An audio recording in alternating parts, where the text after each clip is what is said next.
Welcome to the Indie Film Hustle Podcast, episode number 15. All you need for a movie is a gun and a girl. Jean-Luc Godard.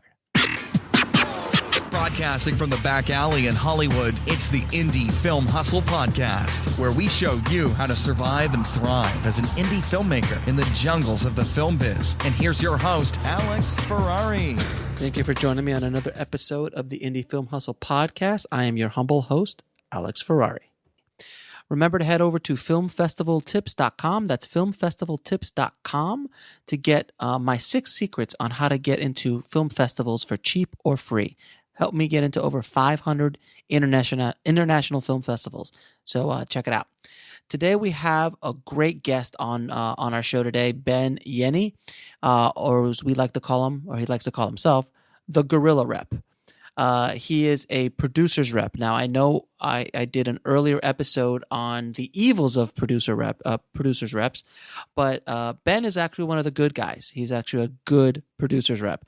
He doesn't take any money up front, so he actually goes and hustles for you. Ben also wrote a book called The Guerilla Rep, American Film Market Distribution Success on No Budget. He is the only guy to ever write a book on the AFM, or the American Film Market. And it was an awesome book, so I suggest you read it.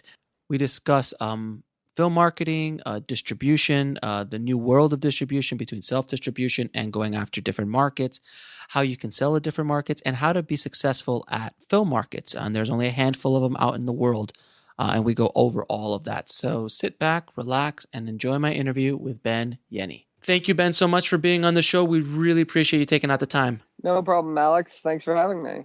Cool. So let's start off with a big question that a lot of people really don't know the answer to. What's the difference between a sales agent and a producer's rep? Yeah, I get that question a lot. The biggest difference between a sales agent and a producer's rep is that a producer's rep basically acts as a filmmaker's representative to a sales agent or distributors, and sometimes international buyers. That's the big thing on the distribution end, but producers reps will sometimes also deal in financing. Like me personally, I can help steer you in the right direction and help set up your financing mix, although I don't do that much financing myself. Mm-hmm. But steer you in directions to go, as well as tell you what should be like how much should be product placement, how much should be tax incentive, mm-hmm. what you should be looking at for pre-sale back debt. And then, of course, there's always equity, which is what every filmmaker always looks for. But unfortunately, a lot of filmmakers are often overly reliant on, because if you do your entire if you finance your entire film via equity, then first of all, it's a really long road and it's really difficult. But it's also when you mean it's also not really good for you in the long run. When you mean the investors take too much. When you mean equity, you mean just like basically it's just all cash, basically. Yes, taking cash from investors. Got it. That's specifically what I mean on that. And when the investors take an equity position, because there's kind of an emerging trend, especially on places like Slated, where investors are taking a debt position instead of an equity position. So they own no part of your film, but you are legally obligated to pay them back. Oh, that's interesting. So is that a new kind of trend that's going on? Basically, what it's doing is replacing what used to be called gap financing by banks. Mm-hmm. And gap financing is kind of going the way of the dinosaurs, because this new private investor debt gap financing, it essentially serves the same purpose, mm-hmm. is way cheaper than debt financing was. I heard stories of gap financing being as much as 50% APR. Oh, Jesus. Wow. So that's like... Is that legal? That gets insane pretty quickly. Is that legal? Like 50% APR? Jesus. There's no law against usury. Yeah. But yeah. As hundreds of thousands of years of banks will attest to. Yeah. But no, it is like I've heard stories of that, and I can't cite my sources of course, but there were a couple of bigger people in the industry that would sometimes charge that much. Jeez. So, and that, of course, that was back in the 80s. So interest rates were a bit different in general. Of course. Like inflation was like 10 to 15% or something. So it's a little bit different than where we're at today. Yeah. So what? Go ahead. No. Go on. No. So what is the traditional percentage that a sales agent or producer's rep might take for a deal with a filmmaker and a film? Well, yeah, I think I don't think I quite elaborated on what a sales agent does. A sales agent sells it directly to international territories, and then generally those territories pay cash. Mm-hmm. And then the territories have the right to distribute that film for whatever rights in whatever territory they bought. And the sales agent to sell those rights. Whereas a producer's rep acts as a go-between to help you find the right sales agent who actually has the buyers who can sell it. And because of that, since he's basically a sub-distributor, he or she charges a lot less. Mm-hmm. Like a sales agent will charge anywhere between 20 and 35%, depending on the size of the film. If your film is more like 100,000 or less, often you're going to be looking more at the 35% range. Mm-hmm. Just because in order to make enough money for them to continue to operate their business, they have to charge that much. Mm-hmm. Because markets are pretty expensive. Mm-hmm. But especially from an exhibitor perspective. But a producer's rep generally charges between 5 and 7, sometimes 10 if they have a lot of clout. Got it. If they have like very, very high levels of clout, they might charge 10. Got it. And there's not that many. There's not that many guys out there doing it, is there? Or are there? Like, there aren't that many, really.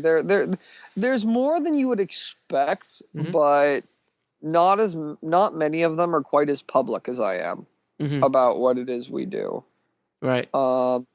So that's another thing on there. A lot of times it's still one of those old, you have to know somebody to get in sorts of things, or they charge ungodly submission fees and ungodly retainers and things like that. I was gonna ask you, what is like?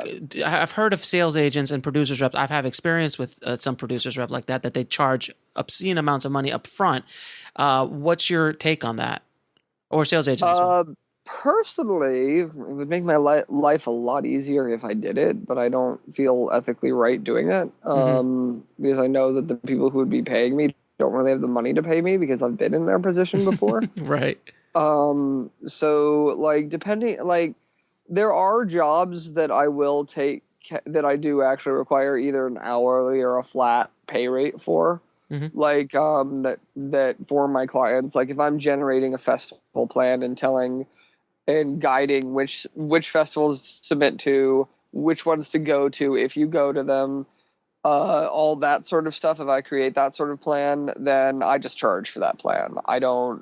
There's no real upside in it for me for doing it on a commission basis. Mm-hmm. And it takes quite a lot of time to develop a plan like that because it involves a surprising amount of research and a surprising amount of branding knowledge, and it's not low skill knowledge that goes into this either. Mm-hmm. So there are services like that. There's also things that I have that I just include as an appendix to my contract is just a price list for things like, if you need an EPK, if you need some like festival giveaway ideas and budgets on how you can make them. Because like Chris Gore says, if you go to a festival and you want to actually make a splash, have something physical to give somebody that's not just promotional material. Mm-hmm. Like, at very least, attach a piece of candy to your promo material. Just something to actually make people pay attention to it. Right. But there's been there was one film I was repping that was Black Cat Whiskey, where I recommended the festival giveaway be a like one of those little $1.99 things of whiskey, with production art taped over it, and then like the screening time and then the representation contact on it as well. That must have done well. It never actually went into production. It couldn't afford the $1 per. But yeah, I imagine it would have. But well, you're giving away free booze. I mean, free booze would have all the time works. We'll be right back after a word from our sponsor. And now back to the show. I know. See, the issue is like, how do you make sure, like, you can't card everybody. So you've got to basically be like really judging somebody on their age. Yeah. I see the point. I see where the hiccups might come in. Yeah. Yeah, there are a lot of hiccups with it, but it was I don't know. I thought it was a decent idea, and it was memorable. Of course, and appropriate. It was appropriate for the film. Yeah. No, I mean, that's the other thing. If you don't, yeah, I mean, you've got to actually have whatever giveaway you do. It's much better if it's tied into the film in some way. Of course. But yeah, so that's basically it. Produce if they're actually working on a commission or a executive producer fee or whatever they're doing. A producer's rep will generally charge between 5 and 10%. And the other thing that can make a difference is some producers' reps are also lawyers. Right. So if they're a lawyer, they're more likely to just charge you an hourly and either no or a very, very low percentage of the deal. Mm-hmm. So that's kind of... And unfortunately, these deals are so speculative that most producers, reps, and entertainment lawyers just won't defer. Mm-hmm. Whereas, and there's such a small amount of money in the deal that they can't afford to defer their payment on it. Whereas, like a big lawyer in Silicon Valley, if you go to one of their bigger things and you've got a tech startup, which I do, but right. You have and you're talking to them, a lot of times if you have a solid business plan and they actually believe in you, not only are they willing to defer their rates and not charge you anything, but they'll also introduce you to investors on the understanding that when the investment comes in, their firm gets to do the paperwork. So got it. Sorry, that's going off in the tech industry for no reason. It's all good. You're in San Francisco. It's a prerequisite. You're in San Francisco. It does. Yeah. But yeah, the big but yeah, I mean, the biggest reason that I can see paying a producer's rep is if they are actually a member of the bar association. Mm-hmm. And if they're charging you, ask that, because a lot of producers' reps are actually kind of full of shit. Yeah. I know this. So yeah. But yeah, okay. I'm not naming names, but some are. I know. I haven't named any names either, but I completely agree with you 100%.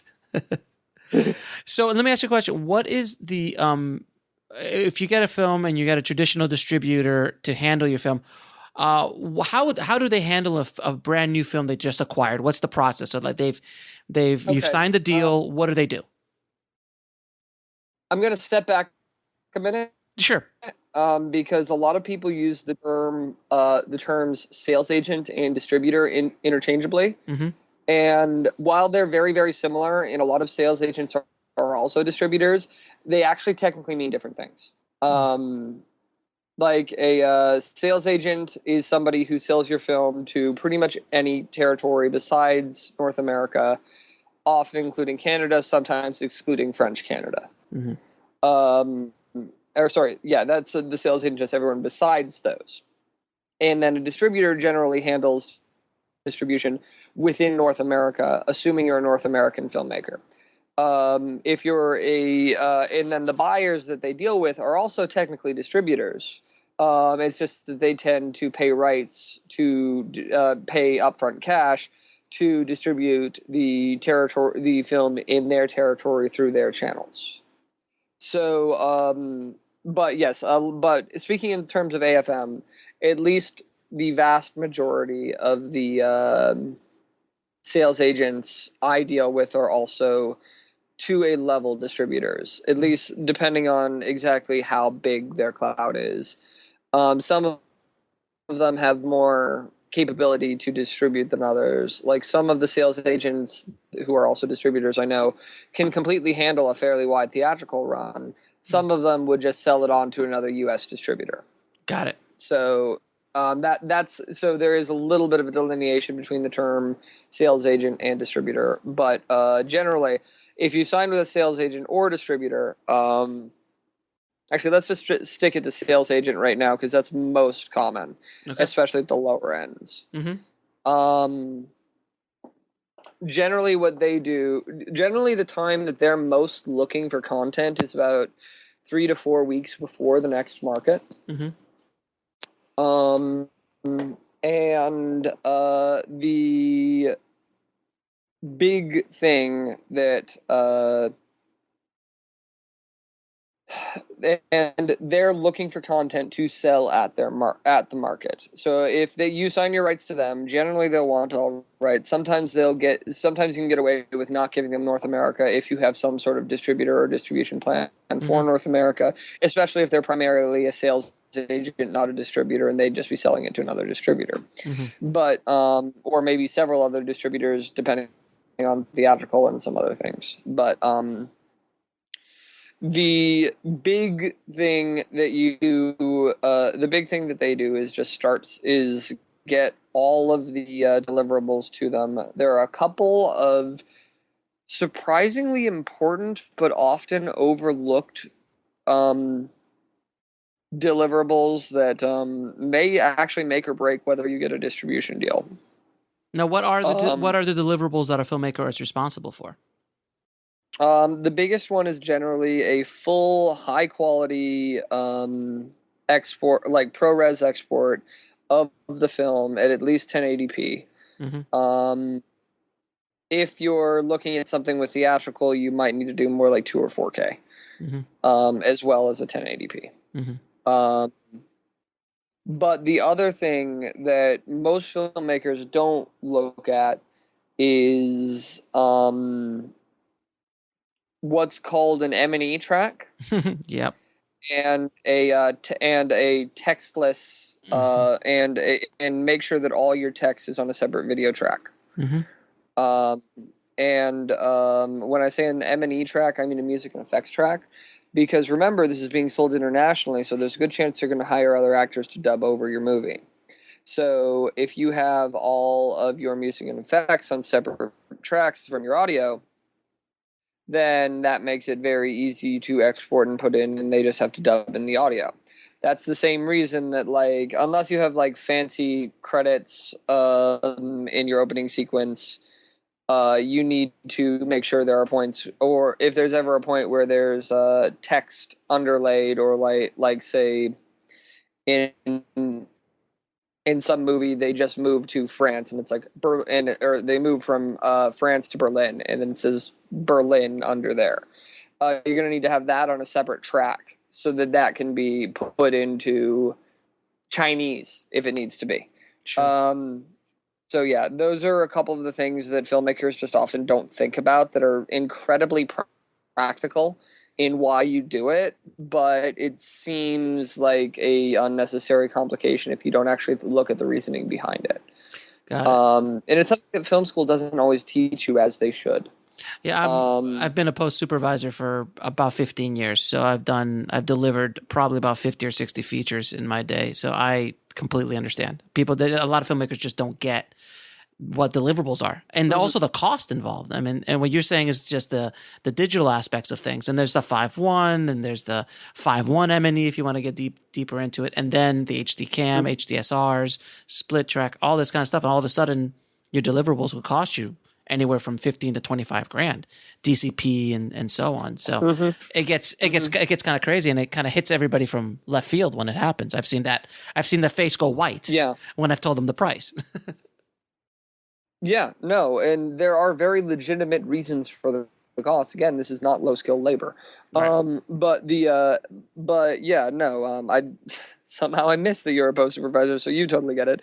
But I think a lot of my clients don't quite understand the importance of it, which is more why I'm saying this, because I don't think you are your only listener. Absolutely. No. That's why I asked the question. I completely, absolutely. Exactly, No. yeah. It's a conversation between the two of us, but this is more for our listeners to talk about. So that's why I'm asking questions that I might know the answers to, but I want you to explain it to them. Yes, no. So I'm joking, but yeah, cool.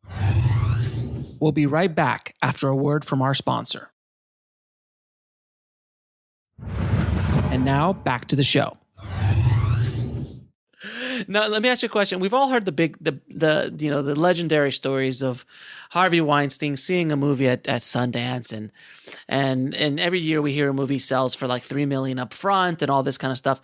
Are the days of big payouts from distributors gone? Like, I know, like in the 80s, you could just make a feature. Like, if you just made a feature, you're going to get some money up front from a distributor. But nowadays, with the gluttony of a product out there, like, are the days of like payouts from distributors gone up front, at least? I wouldn't say they're gone, but I would also say caution filmmakers not to expect it. Right. They're unicorns more than like anything at this point. Yeah, they're unicorns more than they're unicorns more than their horses or even zebras. Right. But so they do happen. It's kind of rare they happen. Mm-hmm. And generally, if you're talking about a micro budget feature, it's probably not going to happen. If it's anything less than about $500,000 and doesn't have any talent in it, any notable talent in it, it's pretty unlikely you're going to get a minimum guarantee. Now, is there is there a big can you explain to the audience a little bit how important name talent is, especially in foreign regions, and to the success of your movie, depending on what your goals are with the movie? A lot of people just want to make art and they want to make, a beautiful feature film, and it might get picked up from Sundance and might get this or that. But if you're looking at it as a business standpoint, can you explain how important are name talent, and what is exactly name talent? Okay. Yeah, that's a really good question. There are a couple of things that I want to address on there. If you're making feature film as art, because you just love movies and you want to make, and generally the people who say this, I'm stereotyping a little bit, but generally the people who say they want to make feature film as art make dramas. Yeah, not a lot of genre action film guys that. Nope, not really. But if you want to do that, you can go ahead and do that, but don't bother calling a guy like me. The way you can make a sustainable living doing that is you make the best possible movies you can for the least amount of money you can, and you get really freaking good at social media, and you become your own source of income, and you develop your own following direct to consumer through social media. That's how you monetize that, and that's how you get to stay an artist and keep your artistic integrity and make what you want to make, is by being able to be your own marketing department, basically. Until you get enough of a following that then studios are like, hey, you have a big following, let's make something, and that's how they do it. But so that's basically how that model works. Now, generally, if you want to make it into a business, what you're going to need is some recognizable face. They don't necessarily need to cost that much. I'm often surprised how little they cost. I know this, yeah. If you do the research and find the right ones. But basically, name talent would be anyone who's got at least a recognizable face, ideally a recognizable name, who can actually reach out and whose brand will help audiences actually recognize your film. Like, if they see his face, they'll be like, oh, I know that guy. I like that guy. I'm going to go see that movie. Basically why you need name talent. And there are entire films that exist that were sold solely on the merit of their name talent. Majority of them are. I'm thinking of the Expendables. Of course. Of course. But yeah, it's an old model, and that's one of the more sustainable ways to make sure you get a distribution deal. There are a lot of them that you can get that are, again, surprisingly affordable and surprisingly willing to take your film. And I'm forgetting his name. There's one who has done this so much and made his brand basically doing anything, and he'll do anything. Would that be Eric Roberts? Yes, that would be Eric Roberts. I know. I know. But, so basically, don't hire Eric Roberts. Ever. Eric Roberts actually does more to hurt you than help you. I'll be honest with you. I've worked on 4 Eric Robert movies in the last year and a half. And then I'm not kidding you. I'm not joking. And then the director producer came up to me. He's like, I can't sell this movie because I have Eric Roberts in it. All the distributors are saying, I've got 5 other Eric Roberts movies. This does nothing for me. And I felt so bad. And I'm like, yeah, because Eric Robert didn't care. He's like, I'll just show up. And it happens with it. There's that list of guys that will just show up. Yeah. There's a handful of them. Everyone's got a mortgage, everyone's got and I've talked to a couple of these guys, and I go, why do you do these kind of movies? He goes, I know they're not particularly good, but I've got alimony. I've got a mortgage. I've got to pay my bills. I've heard that straight up from, some of these guys, and they're like, look, man, and some of them are like, I just like to work, man. And I don't want to wait around a year to like find the perfect script. And like, I just like to go out and work and being on set and, just doing what I do. And if I can get paid something, I'll do it. But some of these guys I found, like you were saying, surprisingly affordable. And this is for all the filmmakers out there, and I'm not going to name names because I'm not going to do that. But some of these guys you can hire for $5,000 for the day. They'll show up and you can knock out 3 scenes in a 12-hour day. $3,000, $5,000, even for the bigger names, $10,000 for 2 or 3 days. Well, that's all you need for a certain movie kind. Like he comes in. And I know that since we're talking to filmmakers, I think both of us realize that $10,000 is not nothing. But in the grand scope of things, to get a major face or star that gives you some sort of marketability to get out there. Like you said, it's like, oh, I've seen that movie. Do you know how many times I've watched a movie because there's an actor in it that I've known and liked his former work, and he might have never, or director for that matter, and he might have never hit that stride that he hit in those movies that I loved, but they were so big. Like, I'll watch a Will Smith movie because Will Smith's in it, because I love Will Smith. And then After Earth came out, and everyone said, I know. I was going to ask about that. And like everyone was like, oh God, this is horrible. So, and then that kind of hurts his brand a bit. And then people will forgive it. Tom Cruise, for God's sakes. I mean, Tom Cruise is one of the biggest movie stars in the world. And then he did a few movies that were just like, and the people aren't digging it. Okay, Tom Cruise's problem, I don't think, was necessarily that Tom Cruise did a couple bad movies. Well, Tom Cruise. I think that was more the issue, and now somehow he's recovered from that. Tom Cruise, like Chris Rock said in the famous joke about the 2 guys that do the Tiger Show in Vegas. Sigmund and Freud, and people were like, "Oh, that tiger went crazy." He goes, "No, the tiger didn't go crazy. The tiger went tiger." So, and the same thing with Tom Cruise. Tom Cruise didn't go crazy. Tom Cruise was just Tom Cruise. He's been that way all his life. They've just had a bunch of people holding him back, and then when they let him go, boom, that happened.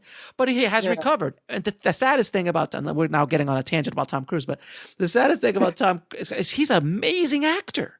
He is wonderful, as he is a movie star. He is one of those guys. There's a handful of them out there, but that he hasn't won an Oscar is fascinating to me. Like seriously, he hasn't done anything like recently insanely good since like Rain Man and Born on the 4th of July and stuff. But but still, like he's really good. But anyway, so like I was saying to like the filmmakers out there, $5,000 or $10,000 might sound like, oh my God, I'm so not there. I'm like, but if you're doing $100,000 movie or $150,000 movie and you spend find the $5,000 to $10,000 to hire a face, increase your sale price.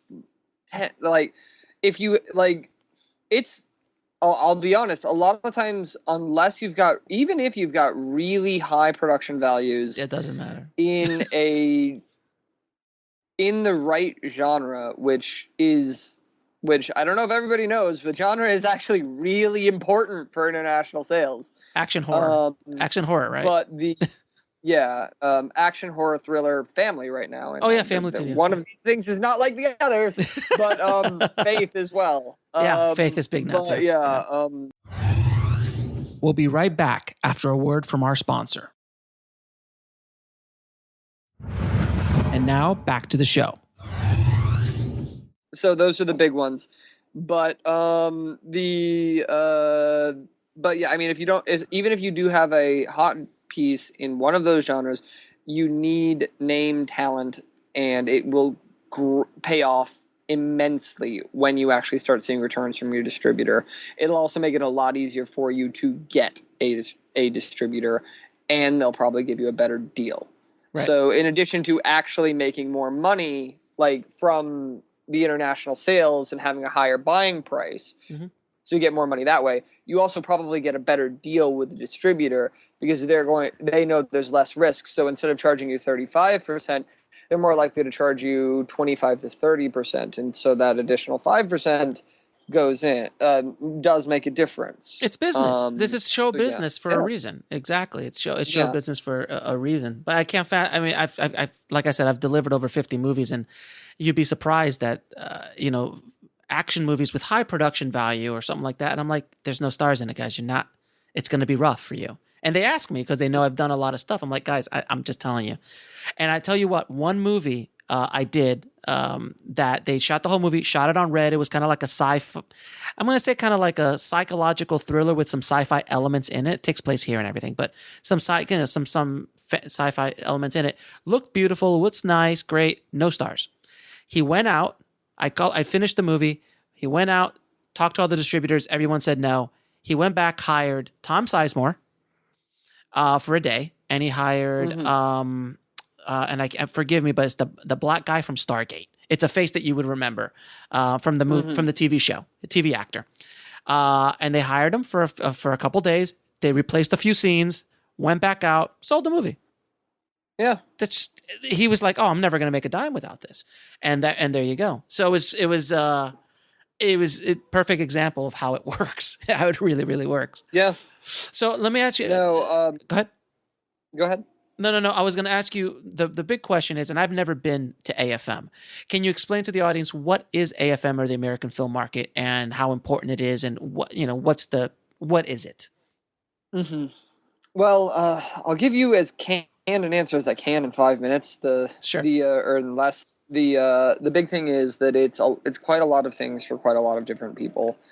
AFM is America's only film market, and a film market is very different than a film festival. A film festival is very much about celebrating the art of films. At some of the bigger film festivals, like Sundance, like TIFF, sometimes films will be picked up for distribution there. Mm-hmm. But that's more the exception than the rule. Whereas a film market is very much about sales agents selling films to buyers. And maybe sometimes towards the end of the market, sales agents buying films from filmmakers. But not all filmmakers, sales agents will actually meet with filmmakers at the market. Some of them will some of them only sell at the market. And honestly, those often tend to be the sales agents you want, because they tend to make bigger sales and sell more territories. Mm-hmm. So, that's not always true. Sometimes the sales agents that open up at the end actually are able to open up because they've sold all their product and now they need new product. Right. So that happens sometimes. But it's much better if you can get your film placed 3 to 4 weeks before the market, because then the sales agent has the ability to sell it for while they're at the market, and you get a return quicker. Basically, the entire international sales game revolves around about 8 markets that happen on a yearly basis. What are all of the sales that actually happen? What are those 8 markets? God, the big ones would be AFM, the European film market, the world content market, which is right after the European film market. Then there's MIPCOM, Right. which is more TV based. Then there's Con, which is only about 2 weeks after MIPCOM in the same damn place. Then there's pretty much a break. And then there's also MIP TV somewhere in there, AFM, and I'm forgetting one. But Okay. yeah, that's basically all of them. There are also, and then also some of the festivals have gotten to the point that they've essentially become de facto markets. Sundance, TIFF. Like, again, they're like Sundance and TIFF are really the only two that are at all local. Con itself also has the Merch Do Film, which is actually the world's biggest film market. Honestly, it kind of makes me feel a little bad, given I wrote a book on AFM. Right. I like the guys at AFM, and I know all the guys over there. Right. But Cons is a bit bigger. Got it. But yeah. All right. Now, do you suggest do you suggest filmmakers go to AFM here in LA without a film just to kind of see how things go and the process that happens? A year ago, or a year and a half ago, I definitely would have. Mm-hmm. But I have some knowledge that I don't know if all of it's public or all of it's actually happening. Mm-hmm. I can say it comes from a very high source. Mm-hmm. But last year they closed the pool to the filmmakers, so the only place you could get in, or to anyone not holding a badge. Mm-hmm. So just as an idea, the AFM takes place at the Loews Hotel in Santa Monica. It also spills over into the L'Amerigo, which is another hotel that's right next door. Mm-hmm. The Loews Hotel has 8 floors, and basically there are 2 floors below that are more lower level new distributors, often exploitation films. The main floor, and there are 8 floors. The bottom floor is just an entrance exit and like staff stuff. Mm-hmm. But then the second and third floor, what's known as the dungeon, which are kind of the exploitation, new film, new distributors. They're the cheap offices. There are also actual filmmaker offices that are being put in there now. At least as of last year, you could get a producer's office where you'd be sharing the office with another group of producers, and it was something like $1,000 or maybe $1,500. I don't remember offhand. Okay. But with your producer's office, you would also get 3 badges. Mm-hmm. For the entire market that included access to all of the seminars and everything there. So it's actually a really good deal if you're going with 3 people. Yeah, it sounds great. But I don't know if they're doing it again this year or not, but that was one thing they did. It sounds like I think it's just. No, it sounds like almost like a Bruce Lee Game of Death kind of thing. On floor 1 and 2 is, floor 2 and 3 is this, and then 3. So what happens on 4, 5, 6, and 8? How many different villains do we have to defeat to get to the next level? The floor 4 is the main lobby, and there's also some distributor offices off in the corner.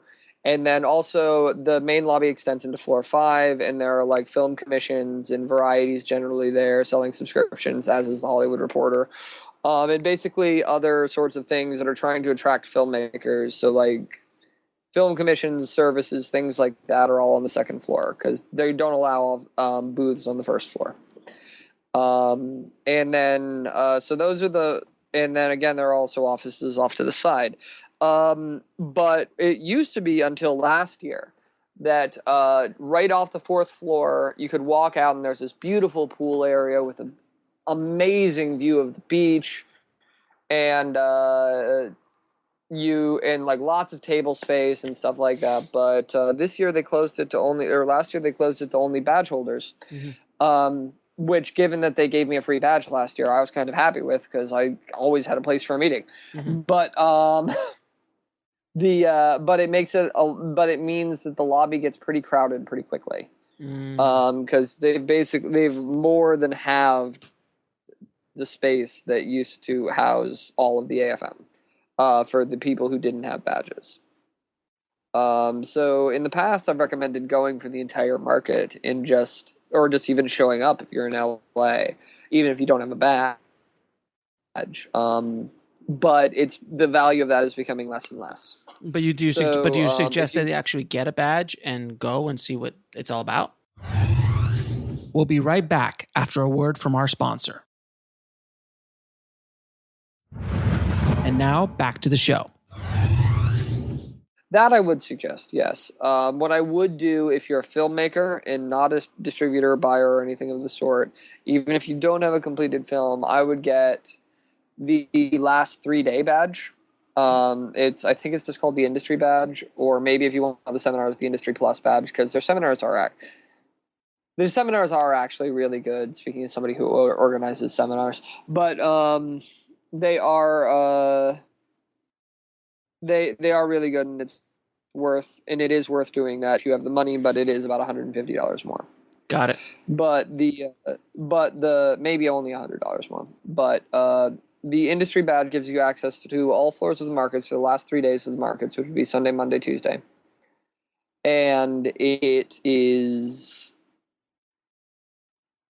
and it's only $295. Mm-hmm. Which is really a steal for something like this. It's an education.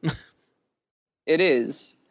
I learned more at my first AFM, where that's the only badge I got, than I did in my entire 4 years of film school. Interesting. Yeah, I can imagine. I was also there most of the time. I showed up early. Right. Because this is when you could just hang out in the lobby. But I don't even know if that's going to be possible this year. Rumors are floating. Interesting. But the big thing is just that it is worth going to see how it goes. You'll be intimidated when you go. Mm-hmm. But it's worth going because this is something you need to understand as a filmmaker, especially if you're a producer. Also, if you're a director or even an actor, you need to understand what happens in the independent film world and how films get sold. And I mean, I've heard a lot of other stories, and sometimes it can get a little depressing because you basically see this guy in a hotel room. Yeah, you basically see this guy in a polyester suit walking down, looking at different catalogs to buy for his VOD catalog for his chain of hotels in Kazakhstan. I mean, that is one thing that happens there. So you kind of need to be aware of that. But yeah, I had a friend of mine who won a very large festival, and the best, one of the best deals they got after winning these big festivals, was the airline license, to sell it to the airlines. And they were like, that was airline deals are still actually pretty strong. Yeah. Yeah. They're like, they make good money off. It's like, that was the biggest deal we made off this movie. You're like, you'd think airline rights, but yep, airline rights. So, it's what I try to do with Indie Film Hustle also is just try to kind of let people know about how to make a living doing what you love, and knowing the business is a big part of that. So it really is, and you can't make a living doing what you love without actually knowing how to make money doing it, and this is where the money comes in, at least for now. I mean, it's going to be interesting to see in the next couple of years. But no, I was actually at the Toronto Film Festival a few years back, and I was there working with a producer that was interested in some of my projects, and I was taken into the hotel. And it was very similar to what you're explaining in AFM, that there were there was a floor, not nearly as obviously as organized or as big as AFM is. But I was told then, and this is going back probably about 5 or 6 years, that Toronto has kind of turned into a mini market, kind of because there are hotel rooms. I have heard that. Yeah. Unlike Sundance, there's nothing like that goes on. Sundance is too small. There's no hotel rooms. There's no. Sundance is also Sundance is basically a spring break for young entertainment executives at this point. It is. It is. I've been there a ton of times. That's what I've been hearing. I haven't been, so maybe I shouldn't be talking about it. But I have heard that from 3 or 4 different people now. Have you been? So, You've never been to Sundance? I know. Oh my God! Really I've been there. I've been there about 3 times, and it is. Yeah. If the one thing was cool about Sundance is when I went, I wasn't living here in Los Angeles at the time, so it was my access to meetings and things like that. Because in that 4 or 5 block radius, you've got the town, you've got a tremendous amount of influencers that are sitting there drinking coffee, things like that. You can make meetings. So I always told people it was like, it's kind of like Disneyland, but instead of the characters walking around, you see actors. Like what? And you can walk around, and at the time you get all stargaze, like, can you take a picture with you? Can I take a picture? All that kind of stupid, craziness when you're young. But it was it's a lot of fun, and there's no other kind of festival. Like when I went to Toronto is like this just spread out, like super spread out kind of festival, but wonderful as well. Anyway, so I wanted to ask you a few more questions. What do you think of the new self-distribution model versus the traditional model? The new self-distribution model is, I have very mixed feelings about it. Okay. I think that it's possible to make quite a lot of money doing it. At very least enough to sustain yourself and sustain your world as a filmmaker, if not actually make a decent living. The big problem is that you've basically got to become your own personality. You got to have a very, very keen understanding of branding.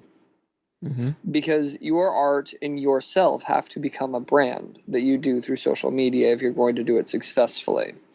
And all the trappings of managing a brand come along with it. Interesting. And if you went to film school and not business school, these are things, a lot of times, things you are not necessarily the best to understand.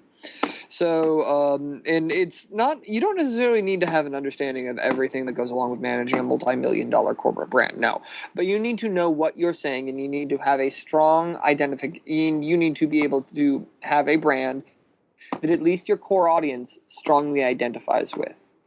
It enables you to find and you need to also, so aside from all the branding stuff, really, if you're going to find success in the new self-distribution model, you need to stop thinking of yourself as a filmmaker, and you need to start thinking of yourself as a community leader. Awesome. It doesn't necessarily need to be in your filmmaking community, because honestly, your filmmakers aren't really going to buy your film because they have no money and they need to sell their own film. True. Very true. But you need to become a community leader, or at least a very strong presence in whatever community your film takes place in. Generally, it's much better to do some sort of well-established niche. I've heard of people doing well in the running niche. I've heard of people doing well in the ones that popped to my head, because I'm San Francisco, would be like the goth punk counterculture niches, those sorts of things. They're really hungry for good content. LGBT or particularly queer markets are really hungry for good content, because there's almost no good queer media as separate from LGBT media, because that is actually a different thing. I don't know if you know that, but it is. So it's kind of so there's a lot of places like that if you really want to make those sorts of movies, even before you start making the movies, you need to become a part of that community. By the time you're actually releasing your movie, you need to have become a leader in that community. Does that make any sense? Oh, it makes. Otherwise, you don't have a customer base. Well, that's the thing that's a lot of people when they're crowdfunding, they're just like, oh, I'm just going to put it up on Kickstarter, and I'm like, no, you can't just throw it up on Kickstarter or Indiegogo or SeedSpark or any of these guys. You've got to have somebody who's interested in what you're selling. It's like you have to go where, as this old term is, you got to go where the people are. So whatever you're selling, if it's if you're selling a vegan character who eats vegan, he's a vegan chef. Well, maybe you should hang out in some vegan Facebook groups, and start building up that world. Definitely, things like that. Build up the vegan world, and also that feeds really well into the bohemian, vegetarian, and artist worlds. Right, exactly. And environmentalists too. You can find a lot of crossover from your core demo, but first establish yourself in the core demo, and then from that core demo. We'll be right back after a word from our sponsor.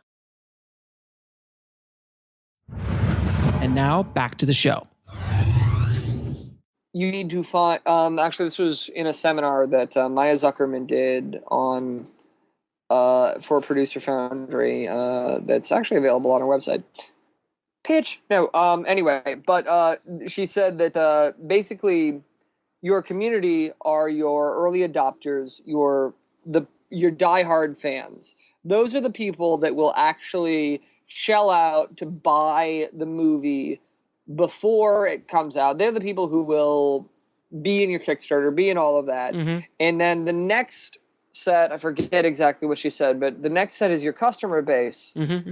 And that is your, and that's more the rest of that larger community, not specifically your community. So basically you need to figure out what your movie's about or what you want to tell a story about and find people who identify with it and then actually get in there. And it's really just as much work as it was to break through, if not more, than it was to break through the Hollywood hierarchy. And the rewards are in some ways much greater, in some ways much smaller. Because there is something about actually engaging with your fan base. And you can't, and again, coming back to that, if you want to do this, you can't just be like, I want to make a movie, you should buy my movie. Right. No. Don't beg. You need to actually engage and become interested in your community and become an actual real part of it. Yeah. That's what I'm doing with Indie Film Hustle. I'm building up my community and giving them content like this to kind of help them make their movies and so on and so forth. And it's just being interested in the community, just not like begging to like buy my movie. Yeah. Like if you want to beg, just go to your friends and family. You don't need to set up a Kickstarter. Just have them directly give you cash to try to make your movie. But like why give Kickstarter any percentage at that point? That's the only people who are going to give you money anyway. But I think it's just kind of like, and that's one of the big things I try to teach as well is learning how to market, learning how to sell your brand, create a brand, whether that brand is you or a company, because you can brand a company that does a certain amount of films like Trauma or those kind of things. But you have to do that. You have to do that if you're going to try to do this on your own, without question. No, and the other thing I think you should be looking for, and I think this is where the market's really heading, is that it's basically going to come down to Tastemakers, just as it did before. They're just going to take on a name. Yeah, guys. In that, guys with huge followings, with huge blogs that can recommend their friends and recommend their other content or content that meets their demographics. So PR is going to be a huge thing, and it's going to be easier because there are quite a lot of well-followed like horror blogs or action blogs or all these different sorts of blogs that you can get to review your movie surprisingly easily, really. But that's really where it is.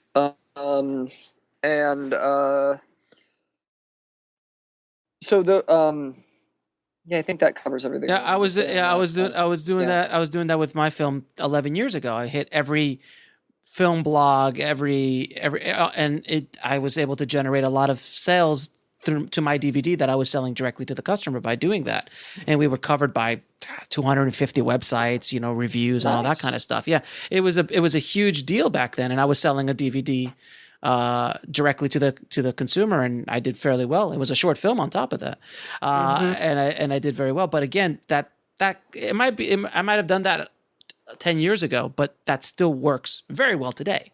That same concept. It does. It's just, and it's easier to do now. Because there's more methods of delivery. Absolutely. Yeah. Absolutely. And there's and there's the viral aspect of things too, where you put something and it just keeps going and going and going. Where before it was much more difficult to the concept of something going viral was, 10 years ago, YouTube had just got started. MySpace was 10 king. 10 years ago. God, I feel old. I know. I know. Well, I got a lot of sales out of MySpace, but but Facebook, I remember looking.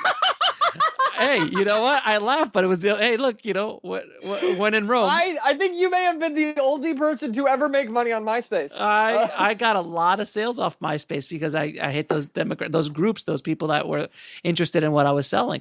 But I remember when Facebook was just for college. I remember literally going to a room in an office and like, oh, what's this? I'm like, it's this thing just for college kids. It's called Facebook. I'm like, oh, gee, I'm old. I am old, man. I'm old. Okay, so let me ask you one last question, then we'll find out a couple more questions. The process of finding investors for a film nowadays. Obviously, crowdfunding is all the rage, but we just discussed what you really need to do to make, to actually get money from crowdfunding. How would you go about trying to find investors for a film, for like a filmmaker trying to look for investors, and where do you find them and so on? I know that's a big question. Just trying to look for investors. Guess how often I get asked this question? I'm sure. I'm sure. Yeah, but where can I get money? Where can I get money? Basically, where you have to go. The real answer is actually just to go to places where investors are, and the answer to where investors are very much depends on where you live. Mm-hmm. Like, I live in San Francisco. Qualified investors are everywhere. Everywhere. I have met qualified investors who are now very close friends singing karaoke in gay bars. Of course. Of course. It happens. And then one day he picked me up in his Ferrari to show me his Lamborghini and his other Ferrari. Of course. Of course. So that was just basically it. So anyway, there are better places to go. The big issue to networking with investors is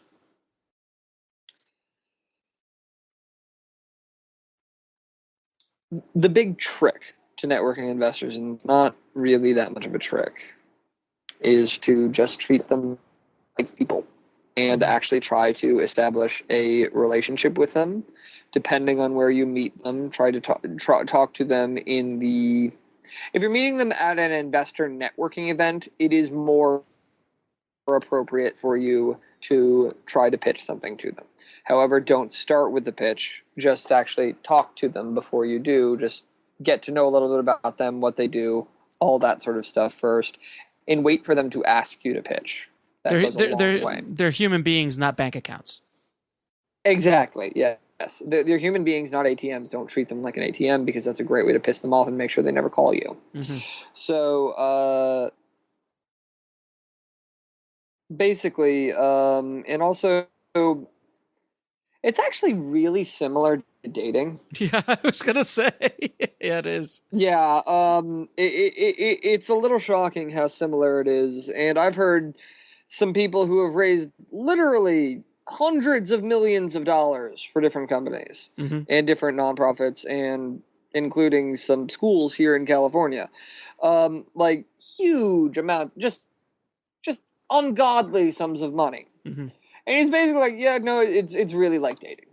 You just have to kind of like, you don't give it up on the first date, you don't give it up on the second date, right. Maybe the third, probably the fourth. Right. Exactly. Yeah. And you don't ask for it when you shake their hand. You don't ask for it either. Yeah. You don't ask for a check. No, that's a great way to get slapped. Right. And a lot of people don't get that, especially us filmmakers who are a desperate bunch. And I put myself in that category. Like, I've met a lot of investors, and when I was younger, it was just like, "Hi, how are you doing? Here's my movie. Here's this." I need that desperation. You get turned off like right away. So you have to kind of be much more subtle about it, and much more. The last thing you want to do is sound desperate. People will automatically assume you're going to fail if you're desperate. That's a good point. It's a very, very good point. Yeah. So, let me. This is a question that I ask all of my guests. It's a very tough question, so prepare yourself. What are your top 3 favorite films of all time? Can I add a qualifier on that? Of course. I'm going because actually this is a question I ask when I'm trying to pick women up in bars. The biggest difference is I say, what are your top 3 favorite films of all time as it stands right this second now? Correct. Because I know at least mine change daily. Very regular. Of course. So, anyway, I would have to go with, in no particular order. We'll be right back after a word from our sponsor. And now back to the show. Gattaca. Oh, wow. Okay. I haven't heard that one on the list before. It's a good flick. Thank You for Smoking. Uh-huh. And The Shining. Ah, The Shining is one of my favorites. I'm assuming you saw Room 237. Actually, I didn't. Oh, you've got to watch that movie. It's like it just blows. It'll blow that's your a documentary on the making of The Shining, right? Yeah. It's to blow your mind. Yes. Okay. No, actually, I did see that. Okay. I got it confused with like Room at the End of the Hall or another horror movie. Yeah. No. Yeah. The documentary. Yeah. On it. Isn't that crazy? That documentary. Yeah. Yeah. Yeah. I'm a big Kubrick fan, so The Shining is definitely up there on my list. I'm a huge Kubrick fan. So Ben, where can people find you and what you do? And I know you have a book out, so where can people find you? Yeah, actually, my book is used as a text in 10 film schools, available at Barnes & Noble, on Amazon, as well as about 100 different independent bookstores. I definitely don't have time to list any of them. Of course. But what's the name of the book? The Guerilla Rep, American Film Market Distribution Success on No Budget. It was actually also the first book on film markets. Oh, wow. Very cool. But yeah, there is one other one right now, but I took a lot of their market share before they could publish. Got it. And hence, that's another lesson. That's another lesson in the film world. You got to get to market first. Yes. But then you can also find me at theguerillarep.com if you're looking for representation services, or you can find everything else I do at producerfoundry.com. And you do podcasts as well as we do. We do podcasts as well as blogs, and we also do in-person meetups. Sometimes we stream them on Periscope. And we also do them we also do like full workshops that we do for a very reasonable price. I believe the average price for our workshops right now is only $20. Oh, Jesus. And we have workshop. Yeah. That's great. Great. I know, right? $20, I might show up. For $20, they're $20 for the replay. Fair enough. Which is video, which you get to keep forever. That's awesome. We have one from somebody who worked with Tim Burton and Woody Allen teaching budgeting, because she did their budgets before. Then a transmedia one, then one from somebody who's helped raise more than $3 billion on pitching. Good Lord. And then there's also one that I did a couple weeks ago that's available for pre-order because we haven't cut it yet. That's on AFM. Oh, very cool. So yeah. And when is AFM? I know it's coming up soon. November 4th through 11th. Okay, so it's coming up in a little bit. This year. Yeah, it's generally the first to second Wednesday in November. There have been a couple times where it's been, like, due to the timing of it, there have been a couple times where the first day's been Halloween, but most of it's generally the first to second Wednesday in November. Very cool. So, well, Ben, thank you so much for taking the time out to speak to my audience. I really, really appreciate it. I hope you had a good time. No problem. We'd actually love to have you on Film Insight at some point. Absolutely, my friend. I'm available anytime. Thanks again, my friend. Okay. Thanks for Ben for taking the time out to talk to us. I learned a ton about the American film market. I plan to be going to 2015's American film market and checking that out and reporting back to you guys about my experiences there. So I'm going to put all of Ben's information, links to his books, he has some video courses as well on distribution. I'll put them all in the show notes. Ben's a good guy, so definitely check out what he's got to say. He's got a lot of great information.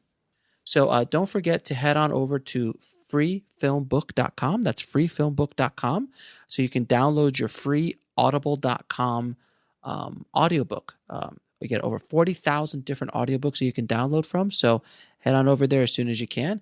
And also, please don't forget to head over to indiefilmhustle.com/iTunes and leave us an honest review about the show. Any reviews that you guys leave us help us out a ton on iTunes. So it would be really helpful for us. Thank you guys again so much for all the support, all the love. I'm going to keep putting out this great content for you guys. If you want anything that I'm not covering, send me messages, send me emails, send me Facebook, and I'll start trying to give you guys as much as I can. I'm doing as much as I can, and I'm going to keep doing, providing you with great content so you guys can survive and thrive in this film business. So don't give up the hustle. Keep pushing forward. Don't give up on the dream, okay? No matter how hard this business cracks you over the head. Got to keep moving forward. I'll talk to you guys next time. Thanks for listening to the Indie Film Hustle podcast at indiefilmhustle.com. That's INDIEFILMHUSTLE.com.